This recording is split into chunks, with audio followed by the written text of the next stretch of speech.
parce que c'est sincère. Je m'adresse à mes sœurs et à mes frères de Sotobois, parce que nous appartenons tous à un même pays qui est le Togo, de Saint-Cassé jusqu'à Lomé. J'ai entendu tout à l'heure des choses de vils individus qui m'ont surpris. Ce n'est pas la première fois que je l'entends, car je l'ai entendu à Sotobois. Vous n'êtes pas chez vous, rentrez chez vous. Chez moi où? Sotobois n'est pas chez moi? Combien de vos frères et sœurs sont à Lomé ou ailleurs? Est-ce que nous allons rentrer dans ce débat aujourd'hui? Ce n'est pas notre démarche, ce n'est pas la démarche de Jean-Pierre Fabre. Pour Jean-Pierre Fabre, tous les Togolais sont égaux et sont chez eux partout sur le territoire national. Non. Pendant que ces vils individus faisaient cette démonstration triste et honteuse ici, nous n'avons pas vu les représentants de la CENI ici. Pourtant, la CENI et ses démembrements sont chargés de l'organisation du scrutin. C'est à croire que la CENI est également complice. Comment peut-on vivre ce qu'on a vécu tout à l'heure sans que M. Fognansibé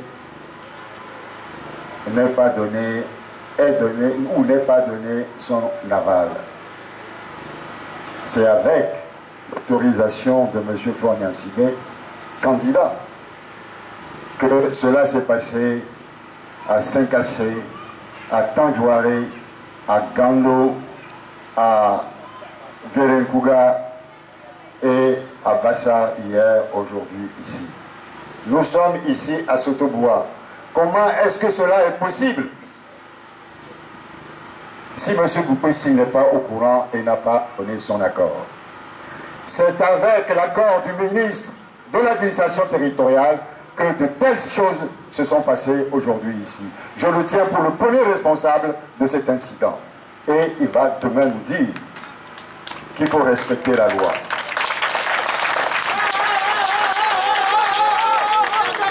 Oui, il va nous dire qu'il faut respecter la loi. Il faut que le RPT et ses dirigeants commencent par respecter la loi. Parce que le code électoral et la loi portant statut de l'opposition condamnent à de fortes peines de prison et à de fortes amendes de tels agissements. Nous avons les photos des organisateurs et des premiers responsables. Le moment venu, je pense qu'ils rendront compte devant la justice. Monsieur Fognansibé a dirigé ce pays pendant 15 ans. Il vous réclame encore de lui donner la possibilité de diriger encore pendant 5 ans, voire 10 ans. Avec ça, là, avec ça, et d'ailleurs, monsieur Trimoa, son ministre, disait que son père, Gnassingbé Adema, au bout de 38 ans, a laissé ce pays divisé, profondément divisé et ruiné.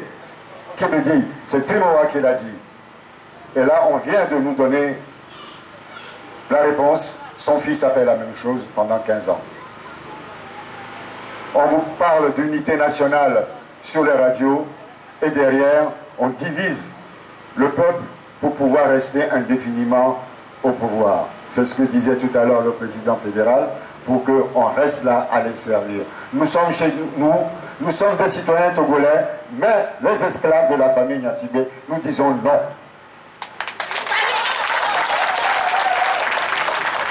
Il faut que cela change. C'est pour ça que Jean-Pierre Fabre se bat pour qu'au Togo, il y ait la dignité, la fierté pour tous les Togolais d'appartenir à une nation forte, une nation de fierté qu'on appelle le Togo. Et que tous les Togolais se sentent chez eux, partout, du nord au sud. Et que partout où ils se trouvent, ils aient à manger, ils aient à boire, ils aient le lieu pour dormir et travailler librement sur le territoire togolais.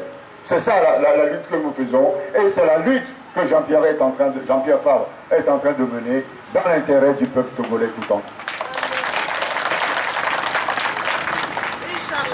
Et ceux qui viennent vous voir pour un 4e, voire un 5e mandat, sont là pour vous détruire.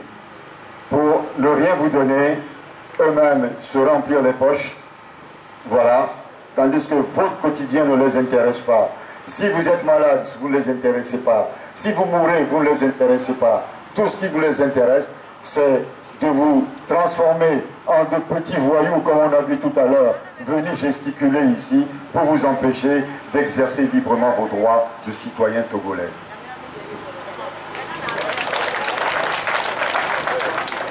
C'est pour cette raison que le 22 février prochain, nous devons tous nous mobiliser, nous lever comme un seul homme pour voter. Voter le changement, voter la transformation de notre pays, pour que notre pays devienne une nation, une vraie nation, voter Jean-Pierre Fabre. Lui seul peut apporter un esprit nouveau, un esprit de solidarité, un esprit d'égalité.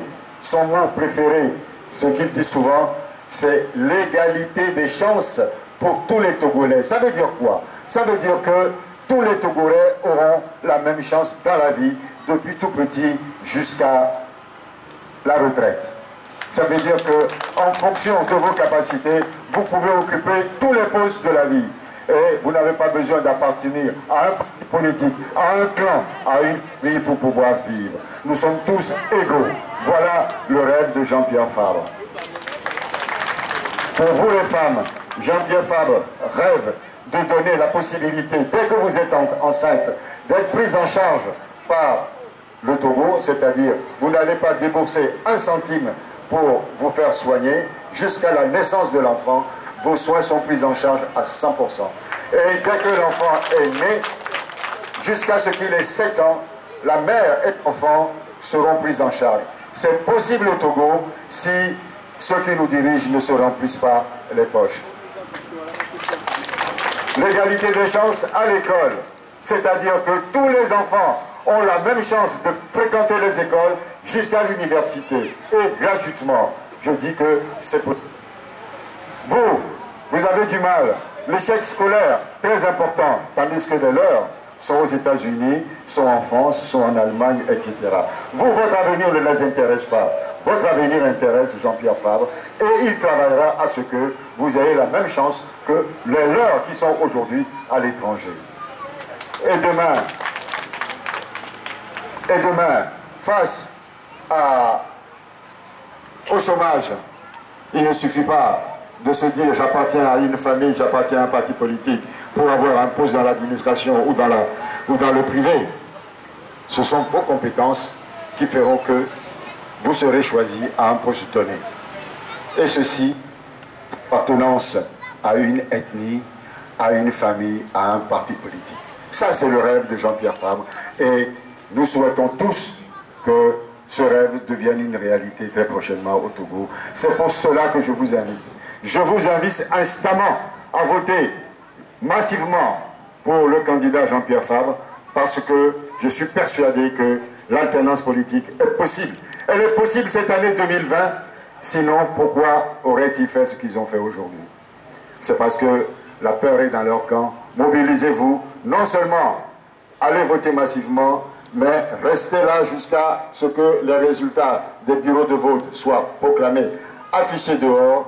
Faites des photos avec vos smartphones, mettez-les sur les réseaux sociaux, envoyez-les nous, et s'il faut, on verra bien ce qu'on va faire. Je vous remercie.